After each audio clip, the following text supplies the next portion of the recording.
civilizations allow the tempo of continuous warfare to be speeded up. But if they did not exist, the structure of world society and the process by which it maintains itself would not be essentially different.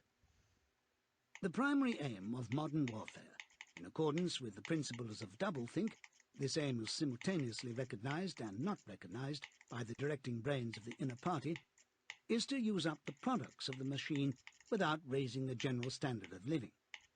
Ever since the end of the 19th century, the problem of what to do with the surplus of consumption goods has been latent in industrial society.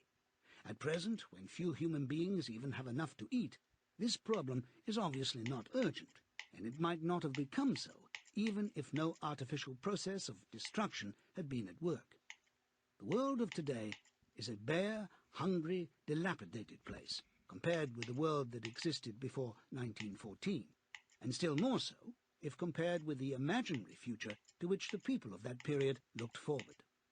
In the early 20th century, the vision of a future society unbelievably rich, leisured, orderly and efficient, a glittering antiseptic world of glass and steel and snow-white concrete, was part of the consciousness of nearly every literate person.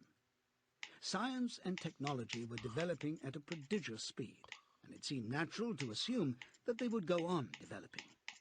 This failed to happen, partly because of the impoverishment caused by a long series of wars and revolutions, partly because scientific and technical progress depended on the empirical habit of thought, which could not survive in a strictly regimented society.